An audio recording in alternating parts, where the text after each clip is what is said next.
This is Abhishek Kumar SRS। आज हम लोग स्टार्ट करेंगे एसिड बेस सॉल्ट का लेक्चर नंबर 4।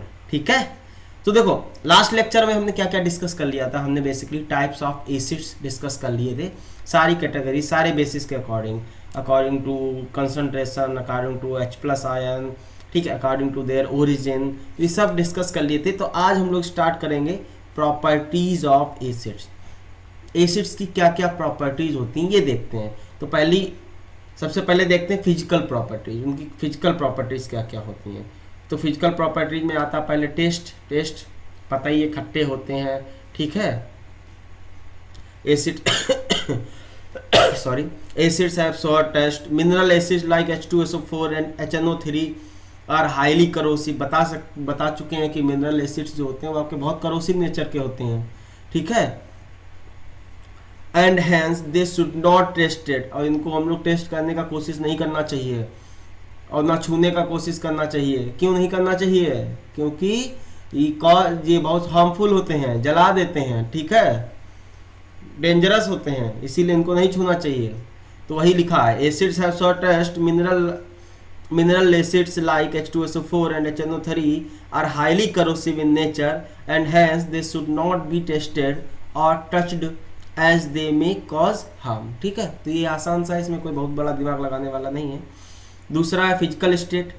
फिजिकल स्टेट कैसा होता है? एसिड जो जनरली होते हैं वो सॉलिड और लिक्विड होते हैं रूम टेम्परेचर पे, ठीक है। चला देखते हैं कौन कैसे होते हैं। तो कुछ एग्जांपल दिए गए, जैसे आपका बोरिक एसिड है, बोरिक एसिड हो गया। ऑक्जेलिक एसिड का फार्मूला ये हो गया। टार्टरिक एसिड है, सेट्रिक एसिड है, और आपका फॉस्फोरिक एसिड है। ये जो एसिड्स हैं इनके ये फार्मूले दी गई, ये आपके सॉलिड होते हैं। कब? रूम टेम्परेचर पे। रूम टेम्परेचर पे ये जितने भी दिए गए हैं ऊपर के, ये सॉलिड होते हैं। उसके नीचे जितने हैं, जैसे आपका एसिटिक एसिड हो गया, फॉर्मिक एसिड हो गया, कार्बोनिक एसिड हो गया, हाइड्रोक्लोरिक एसिड हो गया, नाइट्रिक एसिड हो गया, सल्फ्यूरस एसिड हो गया, सल्फ्यूरिक एसिड हो गया। तो सल्फ्यूरस एसिड होता है H2SO3 और सल्फ्यूरिक एसिड होता है H2SO4, ध्यान रखना। ये सारे आपके रूम टेम्परेचर पे क्या होते हैं? ये सारे आपके रूम टेम्परेचर पे लिक्विड्स होते हैं। समझ में आ गया? तो मतलब एसिड बेसिकली आपके रूम टेम्परेचर पे सॉलिड में भी हो सकते हैं और लिक्विड्स में भी हो सकते हैं। ये आपको याद नहीं करने हैं, बस हमने बता दिए, ध्यान में रखना है, ठीक है, रटना नहीं है कुछ भी। थर्ड प्रॉपर्टी होती थी change the colours of indicators. तो ये बात तो ऑलरेडी हम लोग इंडिकेटर्स के बारे में पूरा एक लेक्चर पढ़े हैं, ठीक है, कि क्या होते हैं। तो वही है, indicators are complex substance that acquire different colours in acidic and basic medium. तो ये बात पता हम लोग पढ़ चुके हैं। तो इंडिकेटर्स होते क्या हैं? ये डिफरेंट कलर एक्वायर करते हैं एसिडिक और बेसिक मीडियम में, ठीक है। Indicators are helpful in detecting the acidic और basic nature of a given solution by changing their color, ठीक है। although many indicators are known, some main indicators are as follows। मतलब बहुत सारे इंडिकेटर्स हैं जो हम लोग मेनली यूज करते हैं। क्या यूज करते हैं? लिटमस सोल्यूशन यूज करते हैं, ठीक है, मिथाइल ऑरेंज और फिनोल्फथलीन, ये सब एग्जाम्पल है। तो इसका कोई मतलब नहीं है, ऑलरेडी हम पढ़ा चुके हैं, ठीक है। जल्दी इसको निकालते हैं। झेलने वाला नहीं है ये कुछ भी, बस ऐसे ही लाइनें हैं, ये कुछ बस मेमोराइज करना है कि क्या क्या प्रॉपर्टीज होती हैं। हाँ, मैं कहता सर जी ऐसे उड़ा रहे हैं, उड़ा नहीं रहे हैं। चलिए आगे देखते हैं। They are good electrolytes. अब देखो इलेक्ट्रोलाइट्स होते क्या है पहले वो समझो।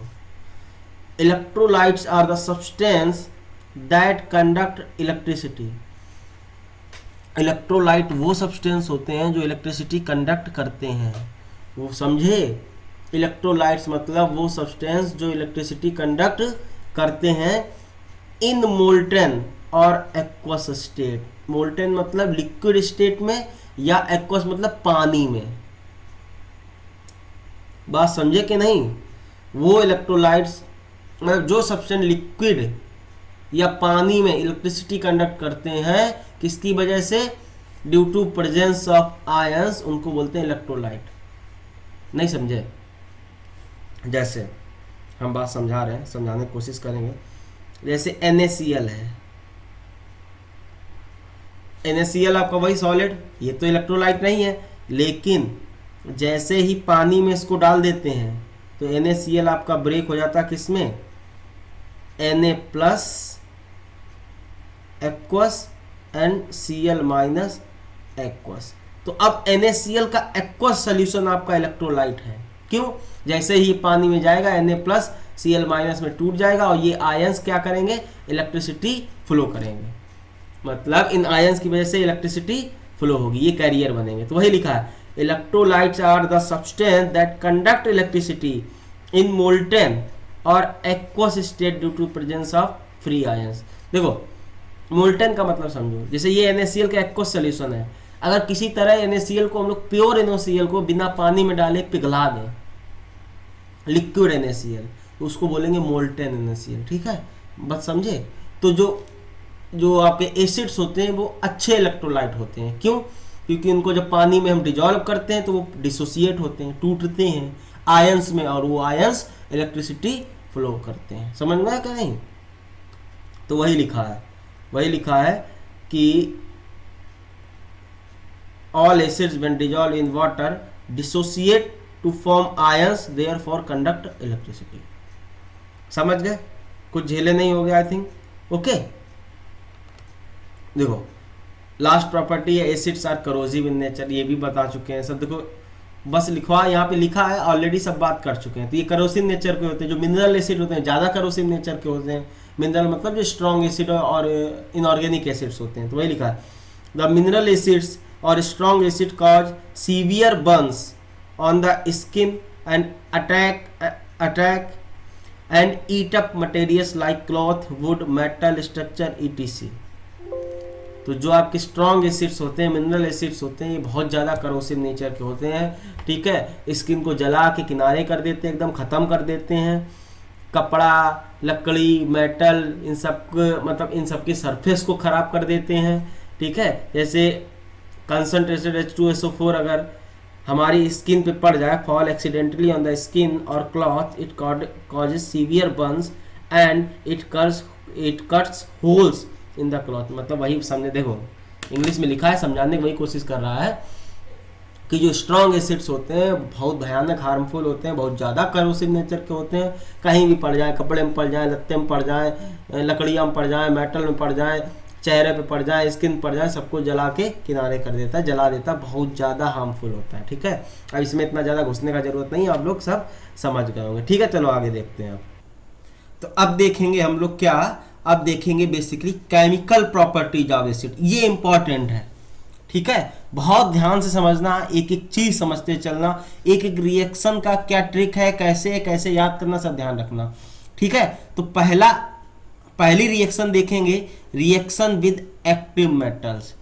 तो हमने बताया था ना, आगे इसी चैप्टर में डिस्कस करेंगे। तो देखो, जब हम एसिड का रिएक्शन एक्टिव मेटल से कराते हैं, एक्टिव मेटल्स मतलब जो एक्टिविटी सीरीज नहीं बनवाए थे हम पहले चैप्टर में, ठीक है, तो जो हाइड्रोजन से ऊपर होते हैं मेटल्स एक्टिविटी सीरीज में, उनको हम लोग एक्टिव मेटल्स बोलते हैं। कोई बात नहीं, आपके में जब भी मेटल एसिड की रिएक्शन आएगी आप यही याद रखना। ठीक है, अगर मेटल हो या एक्टिव मेटल हो कोई जरूरत नहीं, लेकिन हमने एक्टिविटी सीरीज में आपको बताया था जो भी हाइड्रोजन से ऊपर मेटल है उनको हम लोग एक्टिव मेटल बोल सकते हैं। ठीक है, तो अब इसमें होता क्या है, जब एसिड को हम लोग मेटल से रिएक्शन कराते हैं तो एसिड इवॉल्व हाइड्रोजन गैस। इसमें रिएक्शन में हाइड्रोजन गैस निकलती है when react with active metals like sodium, potassium, zinc, aluminium सारे। ठीक है, for such reactions dilute acids are taken. तो हमने बताया था कि ज़्यादातर रिएक्शन में हम लोग डाइल्यूट एसिड्स लेते हैं and generally dilute H2SO4 and HCl are preferred. तो हमारी जो ज़्यादातर क्या होता है, हम लोग डाइल्यूट H2SO4 या डाइल्यूट HCl लेते हैं। Dilute HNO3 is a strong oxidising agent due to which the release of H2 gas converted into H2O।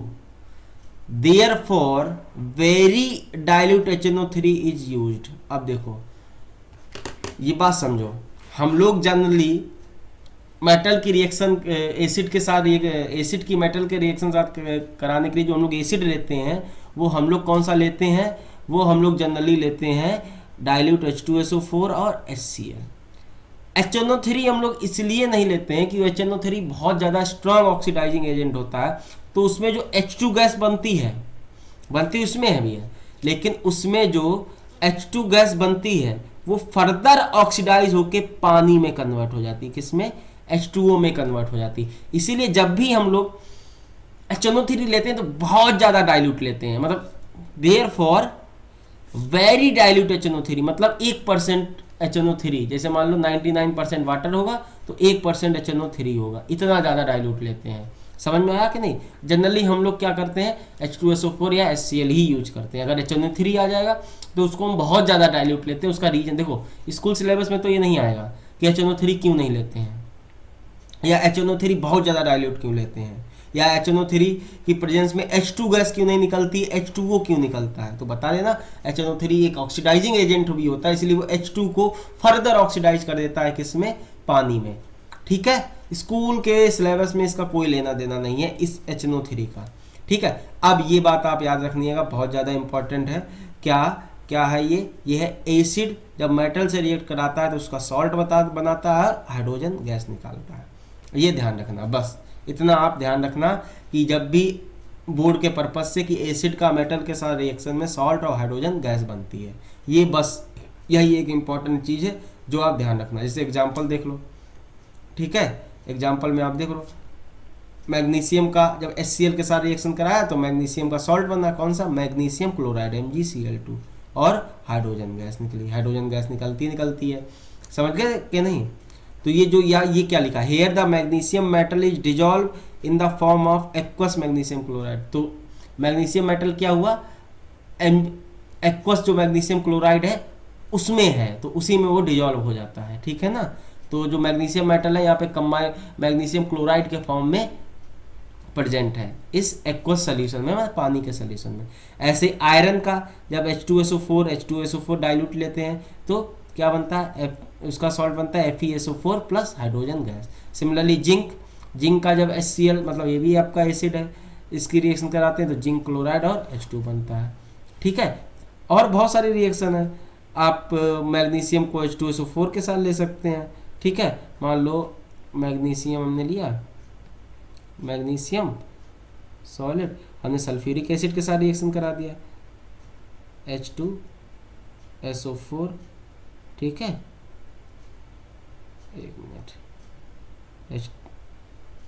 Minute यार, H2SO4 एक्वस क्या बन जाएगा, अब ये MgSO4 मैग्नीशियम सल्फेट बन जाएगा। क्या बन जाएगा, MgSO4 एक्वस प्लस क्या बनेगा, हाइड्रोजन गैस।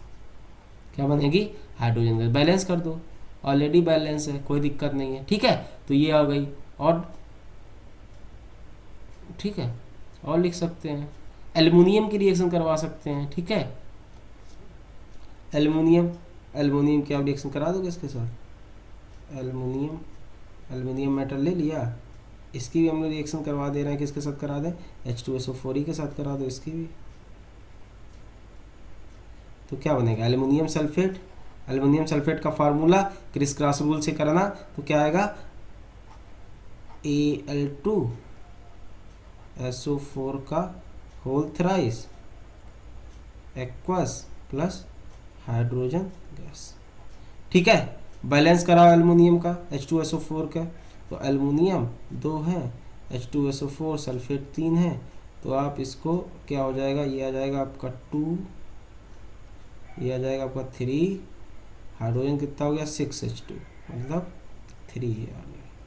देखना ये बैलेंस है कि नहीं। तो इस तरह आप ये रिएक्शन करा सकते हो। ठीक है, कोई भी मेटल और एसिड हो जाए, जैसे मान लो एक और आपको दे दिया जाए, जैसे मान लो आप सोडियम मेटल लो। ठीक है, सोडियम मेटल का आप रिएक्शन, चलो हम एक और एसिड ले लेते हैं, एक वीक एसिड ले लेते हैं, एथनोइक एसिड। कौन सा, CH3COOH, ये भी तो था आपका एथनोइक एसिड, हमने मान लो ये ले लिया। ठीक है, तो क्या बनेगा, हमें बस याद रखना है, सॉल्ट बनेगा, हाइड्रोजन गैस बनेगी। तो बस सॉल्ट क्या हो जाएगा, हाइड्रोजन H निकल जाएगा, तो ये क्या बन जाएगा, CH3COONA। ठीक है, एक्वस वही प्लस हाइड्रोजन गैस। देखो बैलेंस है कि नहीं, बैलेंस है, तो 2CH3H2 तो ये बन जाएगा 2, ये भी बन जाएगा 2 एंड ये भी बन जाएगा 2। देखो बैलेंस हो गई। तो इस तरह रिएक्शन लिख सकते हैं। हमें बस एक चीज ध्यान रखनी है, एसिड जब मेटल के साथ रिएक्शन कराएगा तो उसका सॉल्ट बनेगा प्लस हाइड्रोजन गैस बनेगा। अब H2SO4 की जगह HCl ले सकते, कोई भी एसिड हो, ठीक है ना, कोई भी दिक्कत नहीं है। पक्का ना, समझ गए, जेले नहीं होगे ना। तो देखो अब आगे हम लोग देख सकते हैं क्या, तो ये रिएक्शन समझ गई होगी। जब एसिड का रिएक्शन मेटल के साथ कराते हैं तो क्या बनता है हमारा, उसका सॉल्ट बनता है और हाइड्रोजन गैस बनती है। इसमें इतना कोई बहुत तूफानी नहीं है, तो ये आपको ध्यान रखना है। अब रिएक्शन याद करने का जरूरत ही नहीं है आपको, अगर ये याद है, बैलेंस करना रिएक्शन आता होगा और क्रिस क्रॉस रूल से फार्मूले लिखने आते होंगे तो आप पूरा रिएक्शन लिख लोगे, कुछ भी याद करने का जरूरत नहीं है। ठीक है, अगली देखते हैं। अगली आपकी है क्या, रिएक्शन विद बेसेस। अब देखो एसिड और बेस रिएक्शन कराते हैं तो हमने चैप्टर 1 में पढ़ाया था, उनको क्या कहते थे, न्यूट्रलाइजेशन रिएक्शन। क्या कहते थे, न्यूट्रलाइजेशन रिएक्शन। अब देखो तो बेसिकली जब एसिड बेस के साथ रिएक्ट करता है तो सॉल्ट और वाटर बनाता है, तो आपको ये याद रखना, इसी रिएक्शन को बोलते हैं न्यूट्रलाइजेशन रिएक्शन। तो क्या लिखा है, when an acid reacts with base it forms salt and water, this is neutralization process and this reaction is known as neutralization reaction. तो actually neutralization is the state where acidic and basic nature of the substance completely insert. ये बताना चाह रहे हैं जब acid और base एक साथ रिएक्ट कराते हैं तो एसिड का एसिडिक नेचर और बेस का बेसिक नेचर दोनों खत्म हो जाते हैं। समझ में आया, दोनों खत्म हो जाते हैं, न्यूट्रल बन जाते हैं, सॉल्ट बन जाते हैं। तो ये तो ना जो सॉल्ट होते हैं वो तो न्यूट्रल होते हैं, ना एसिडिक नेचर के होते हैं ना बेसिक नेचर के होते हैं। सॉल्ट जो बनते किससे हैं, एसिड और बेस को मिला के बनते हैं। ठीक है ना, तो आई थिंक समझ में आ गया होगा। कैसे, देखो बेस एसिड मिला के सॉल्ट और वाटर बनाते हैं, हमेशा ध्यान रखना। जैसे ये सबसे important reaction NaOH sodium hydroxide होता है, HCl आपका क्या है, HCl आपका एसिड है, बेस ये बेस है ये एसिड है, दोनों मिलके क्या बना लिया, सॉल्ट बना लिया, सोडियम क्लोराइड, और साथ में क्या बनाया, पानी बनाया। जैसे मान लो अगर NaOH का हम लोग NaOH एक्वस किसके साथ रिएक्शन करा दें, तो दूसरा एसिड ले लो, सल्फ्यूरिक एसिड ले लो, क्या ले लो, सल्फ्यूरिक एसिड, H2SO4 एक्वस। ठीक है, तो क्या बनाएगा, तो आपका सल जो बनेगा सॉल्ट वो बनेगा Na2 सोडियम सल्फेट बनेगा, Na2SO4 एक्वस प्लस क्या बनेगा, पानी बनेगा। क्या बनेगा, पानी बनेगा। ठीक है, बैलेंस करा लो, तो बैलेंस का 2 सोडियम है तो 2 हो जाएगा। ठीक है, 2 सोडियम OH H, तो H इधर 3, तो पानी भी ये 2। ठीक है, तो इस तरह ये आपकी न्यूट्रलाइजेशन रिएक्शन, या एसिड जब बेस के साथ रिएक्शन करता है तो बेसिकली क्या बनाता है, सॉल्ट बनाता है और पानी बनाता है। बाकी आपको अगेन फार्मूले याद होने चाहिए, क्रिस क्रॉस रूल से रिएक्शन बैलेंस करना आना चाहिए, तो आप नॉर्मली रिएक्शन लिख लेंगे, आपको याद करने का कोई ज़रूरत नहीं। अभी भी रिएक्शंस वगैरह में प्रॉब्लम है, चैप्टर 1 अच्छे से पढ़ो, हमने बताया था चैप्टर 1 का इंपॉर्टेंस और क्रिस क्रॉस रूल का इंपॉर्टेंस समझ में आ रहा है, तो वही बता रहा है। तो ये सब बातें ध्यान रखना। ठीक है, चलिए अब हम लोग आगे बढ़ते हैं। तो देखो अब हम देखेंगे क्या, अब देखेंगे हम लोग reaction with metal carbonates and metal hydrogen carbonates.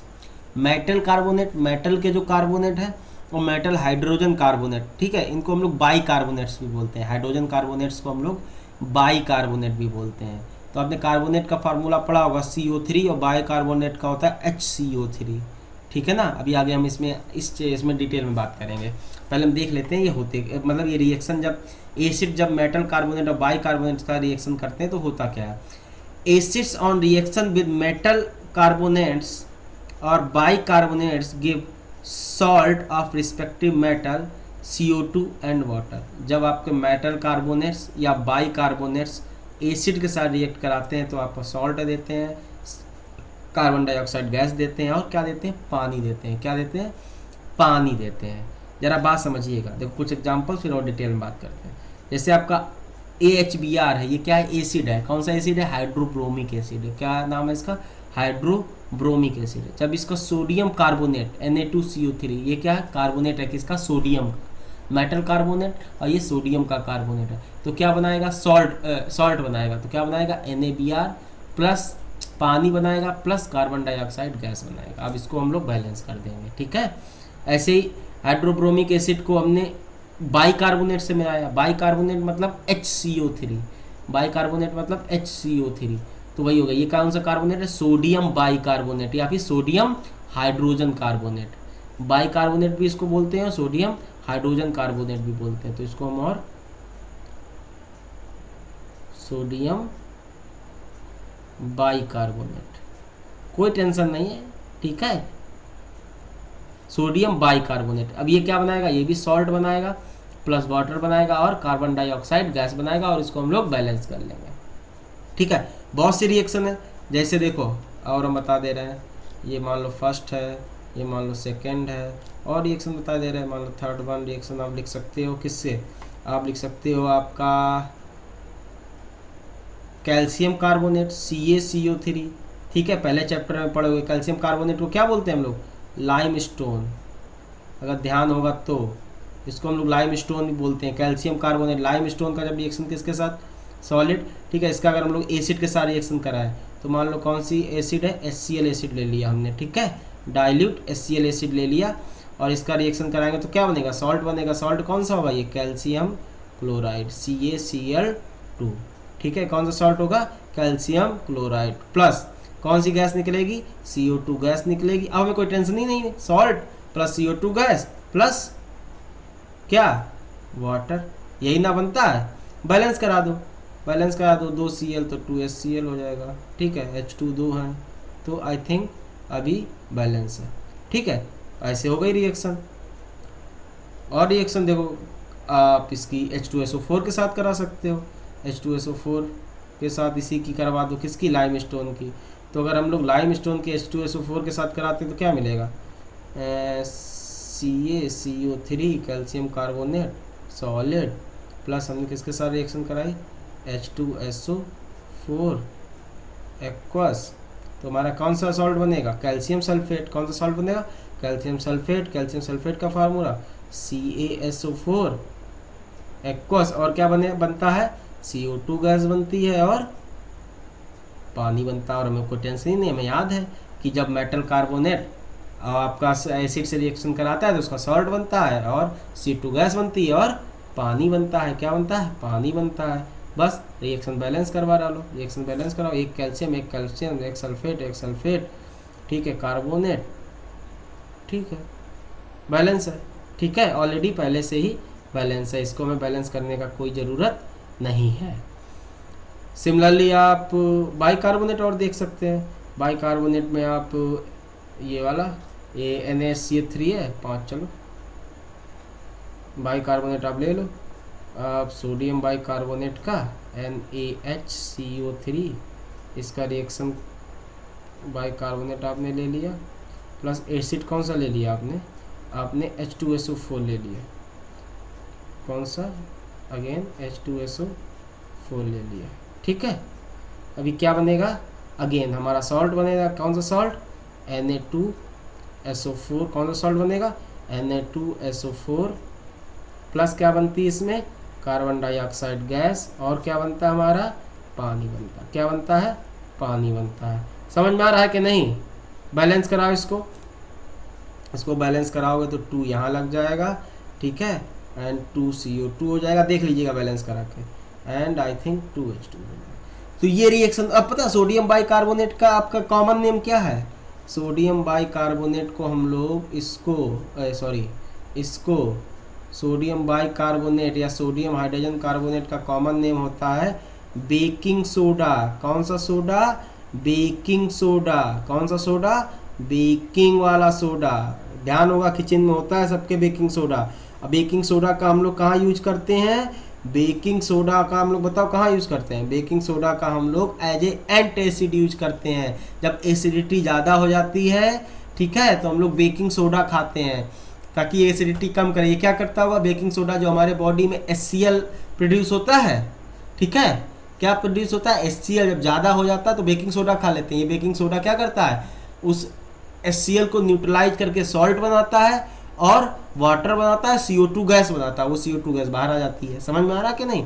तो ये बेकिंग सोडा हमारा एंटासिड यूज होता है। एंटासिड में हम लोग बेकिंग सोडा खाते हैं क्योंकि बेकिंग सोडा जो हमारे बॉडी में एक्सेज अमाउंट में जो HCl होता है उसको न्यूट्रलाइज कर देता है और CO2 गैस प्रोड्यूस करता है। ठीक है, कोई दिक्कत नहीं। पता जो फायर एक्सटिंग्विशर में भी CO2 गैस होती है, CO2 गैस निकलती है जो आग बुझाने के काम आती है। तो ये सारी बातें ध्यान रखा करो। ठीक है, ये आपका बेकिंग सोडा है। बेकिंग सोडा हो गया, सोडियम हाइड्रोजन कार्बोनेट इसका केमिकल नेम हो गया, या फिर सोडियम बाइकार्बोनेट भी इसे कहते हैं। तो एक बार बार बताने का कोई ज़रूरत नहीं है। तो आई थिंक क्लियर हो गया होगा। ठीक है, तो हमारी बॉडी में ये किससे रिएक्शन कराता है, HCl एसिड से। तो ये बेकिंग सोडा का आप HCl के साथ रिएक्शन खुद लिख के देखिएगा कि ये बेकिंग सोडा, ठीक है, बेकिंग सोडा क्या, सोडियम बाइकार्बोनेट NaHCO3 का HCl के साथ रिएक्शन करिए और उसको बैलेंस कराइएगा। ठीक है, चलो अब आगे देखते हैं आगे क्या है। अच्छा ये पॉइंट देखो, ये भी इम्पोर्टेंट, ये आपको हमने बताया था, पहले चैप्टर में बताया था, ये ध्यान से नोट कर लो। देखो इसमें क्या कह रहा है, ये स्टार पॉइंट है, on passing carbon dioxide gas through lime water. वाह वाह, हमने बताया था, याद करिएगा। लाइम वाटर क्या होता था, कैल्शियम हाइड्रोक्साइड। तो जब हम लाइम वाटर से कौन सी गैस, CO2 गैस पास कराते हैं, a white insoluble precipitate of calcium carbonate is formed. ठीक है, तो हमने ध्यान रखना, ये रिएक्शन हमने जानबूझ के दोबारा डाल दी क्योंकि हमने बताया था ये इंपॉर्टेंट है आपकी। ठीक है, तो इसमें भी हमने ताकि आप CO2 गैस है ना तो इसको रिलेट कर सको। अब जब हम लोग क्या करते हैं, कैल्शियम हाइड्रोक्साइड को CO2 गैस के साथ पास कराते हैं तो आपका वाइट प्रेसिपिटेट बनता है। प्रेसिपिटेट तो बनता है, जानते हो, जो सॉलिड अमाउंट जो नीचे बैठ जाता है, वाइट प्रेसिपिटेट बनता है। ठीक है, but on passing access CO2, जब और ज़्यादा CO2 पास कराते हैं तो ये जो वाइट प्रेसिपिटेट रहता है ये गायब हो जाता है, डिसअपियर हो जाता है। क्यों? Due to formation of soluble calcium bicarbonate या सोडियम कैल्शियम हाइड्रोजन कार्बोनेट। क्या होता है देखो, इस रिएक्शन के जरिए सुनो। लाइम वाटर में जब हम CO2 गैस पास कराते हैं तो हमारा जो वाइट जो प्रेसिपिटेट बनता है वो किसका बनता है, कैल्शियम कार्बोनेट का। ठीक है, white precipitate of calcium carbonate का ये कहाँ होता है, नीचे बैठ जाता है, और पानी। ठीक है, अभी क्या होता है, ज़्यादा ध्यान देखो, अब और ज़्यादा अगर हम लोग CO2 पास कराएंगे तो वो क्या होता है, वो CO2 जो होती है, वो CO2 कैल्शियम कार्बोनेट और वाटर से रिएक्ट करके क्या बना लेता है, एक सॉल्युबल। अब देखो ये तो कैल्शियम कार्बोनेट तो इनसॉल्युबल है, तभी दिखाई पड़ता है। जब ये और ज़्यादा CO2 पास कराते हैं तो वो CO2 H2O और कैल्शियम कार्बोनेट के साथ रिएक्ट करा के एक सॉल्युबल सब्सटेंस बनाती है जिसको हम लोग बोलते हैं कैल्शियम बाइकार्बोनेट। ये क्या होता है, सॉल्युबल इन वाटर होता है, इसीलिए हमें वाइट जो टर्बिडिटी होती है, जो वाइट प्रेसिपिटेट हो जाता है, वो डिसअपियर हो जाता है। क्यों? क्योंकि वो जो नया सब्सटेंस उसमें फॉर्म हो गया, कौन सा, कैल्शियम बाइकार्बोनेट या कैल्शियम हाइड्रोजन कार्बोनेट। ठीक है, जो कि वाटर में सॉल्युबल होता है। इंपॉर्टेंट है ये पॉइंट, ध्यान रखना। ये सब कॉन्सेप्चुअल हैं आपके, जितना ज़्यादा ध्यान रखोगे उतना ज़्यादा अच्छा रहेगा। ठीक है ना, पक्का ना? चले आगे बढ़े, चलो आगे बढ़ते हैं। आगे है आपका क्या, रिएक्शन विद मेटल ऑक्साइड। किसके साथ रिएक्शन करना है आपको, अब जो एसिड का रिएक्शन है उसके साथ करना, मेटल ऑक्साइड के साथ करना है।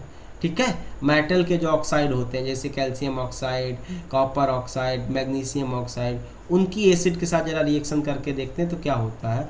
तो हम देखो साफ साफ इसमें लिखा है, उससे समझ सकते हैं।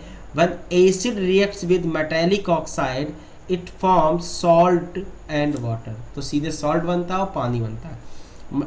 ऐसी ही रिएक्शन आपने न्यूट्रलाइजेशन रिएक्शन जैसी नहीं है, जब आपका बेस एसिड के साथ रिएक्शन करता है तो सॉल्ट और वाटर बनता है, तो वैसे यहाँ पे मेटल ऑक्साइड जब एसिड के साथ रिएक्शन करता है तो सॉल्ट और वाटर बनता है। ठीक है, एग्जांपल देख लो आपके, कैल्शियम ऑक्साइड जब आपका HNO3 एसिड के साथ रिएक्ट करता है तो उसका सॉल्ट बनता है, कौन सा, कैल्शियम नाइट्रेट और वाटर। अब देखो फॉर्मूले आपको लिखना आना चाहिए, क्रिस क्रॉस रूल से, कैल्शियम नाइट्रेट Ca2+ NO3-। ठीक है, बहुत डिस्कस किया चैप्टर 1 में, हमने कहा था ये इंपॉर्टेंट है, इसके बिना केमिस्ट्री आगे नहीं कर पाओगे आप 10th क्लास की। ठीक है ना।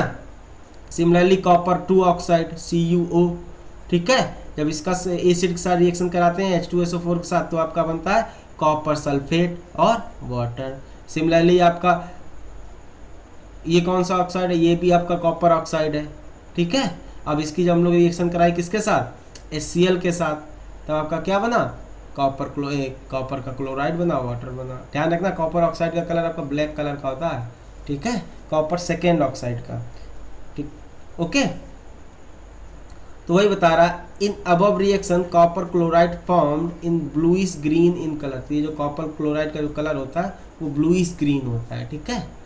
Metal oxide react with acid to give salt and water similar to the reaction of base with acid. तो हमने बताया था कि ये बिल्कुल न्यूट्रलाइजेशन रिएक्शन की तरह है, आप इसको ध्यान आराम से रख सकते हो, ठीक है, कोई दिक्कत नहीं है। चलिए अब आगे देख, तो कुछ और रिएक्शन देख लेते हैं। जैसे मान लो आप, ये मान लो फर्स्ट, ये आपका, ठीक है, ये मान लो आपका फर्स्ट रिएक्शन है, ये आपका सेकेंड रिएक्शन है, ये आपका थर्ड रिएक्शन है, और कुछ रिएक्शन देख लेते हैं। फोर्थ वन मान लो आपकी हमने रिएक्शन करा, यही कैल्शियम ऑक्साइड की रिएक्शन हमने करा दी, CaO कैल्शियम ऑक्साइड सॉलिड की रिएक्शन हमने करा दी, किसके साथ, हमने करा दी HCl एसिड के साथ। किसके साथ करा दी, HCl एसिड के साथ, ठीक है। तो क्या बनेगा आपका, तो आपका क्या बनेगा, सॉल्ट बनेगा। सॉल्ट क्या बनेगा, कैल्शियम का सॉल्ट क्या होगा, HCl CaCl2, ठीक। कौन सा सॉल्ट बना, कैल्शियम क्लोराइड। और क्या बनेगा आपका, और साथ में क्या बनेगा आपका, वाटर, ठीक है, क्या बनेगा, वाटर। सिमिलरली अगर हमने और रिएक्शन करा दी आपकी, कैल्शियम बैलेंस है, हाँ बैलेंस कराना मत भूलिएगा, 2Cl तो आपका 2HCl हो जाएगा, ठीक है ना। अभी आई थिंक बैलेंस हो गई। अगर देखो सिमिलरली आपको मैग्नीशियम ऑक्साइड लिया हमने, मैग्नीशियम ऑक्साइड का हमने रिएक्शन करा दिया, इसका भी हमने रिएक्शन करा दिया, किसके साथ, हाइड्रोक्लोरिक एसिड के साथ। किसके साथ करा दिया, हाइड्रोक्लोरिक एसिड के साथ। तो क्या बनेगा, मैग्नीशियम का सॉल्ट, तो यहाँ बनेगा MgCl2, क्या बना गया, MgCl2। और साथ में क्या बनेगा, साथ में बनेगा आपका वही क्या, पानी, क्या बनेगा, पानी। इसको भी बैलेंस करा दो, MgCl2, तो ये भी आपका 2HCl हो जाएगा, ठीक है। ये आपका हाइड्रोक्लोरिक, तो ये इस तरह की रिएक्शंस हैं, ठीक है। और आप रिएक्शन लिख सकते हो, आप मान लो एक रिएक्शन ये लिख लो, छठी आपने सोडियम ऑक्साइड के साथ रिएक्शन करा दी, Na2O की रिएक्शन आपने करा दी, अगेन किसके साथ, HCl के साथ। तो क्या बनेगा, इसका सॉल्ट क्या बनेगा, सोडियम का क्लोराइड के साथ, तो NaCl सोडियम क्लोराइड बन जाएगा। और क्या बन जाएगा आपका, पानी बन जाएगा, ठीक है। बैलेंस करा दो, 2NaCl 2HCl, ठीक है। और हाँ बैलेंस। अब ये सब तो अब अंडरस्टूड है कि ये सॉलिड होगा, ये एक्वस होगा, ये भी आपका एक्वस होगा, ये आपका लिक्विड होगा, ठीक है ना, ये तो अंडरस्टूड है। सिमिलरली आप चाहो तो देखो, अगर चाहो देखो एक और, हाँ एक और रिएक्शन याद आ गई, ये एल्युमिनियम का ऑक्साइड के साथ करा दो, Al2O3, ठीक है, सॉलिड किसके साथ करा दो, मान लो आपने वही आपने HCl एसिड ले लिया, ओके। तो क्या बन जाएगा आपका, एल्युमिनियम का क्लोराइड क्या होता है, AlCl3। अब ये सब आपको पता है कैसे क्लोराइड लिखा जाएगा, क्रिस क्रॉस रूल से, और H2O लिक्विड, ठीक है। रिएक्शन बैलेंस करा दो, AlCl3 Al2O3, ठीक है। तो रिएक्शन बैलेंस कराओगे तो ये हो जाएगा आपका, ये आ जाएगा 6HCl, ये आ जाएगा 2AlCl3, ये आ जाएगा 3H2। तो इस तरह आप पूरा लिख सकते हो, ठीक है ना। तो हमें लगता है आज का लेक्चर यहीं बंद करते हैं, क्योंकि लेक्चर बहुत लंबा हो जाता है तो आप बोर हो जाते होगे लेते हैं। लेकिन पढ़ाई करते करते बोर मत हुआ करो, समझे, पढ़ाई किया करो। पढ़ाई करते करते बोर हो जाओगे पगला, ऐसे विराट कोहली क्रिकेट खेलते खेलते बोर हो जाए, समझ रहे हो ना।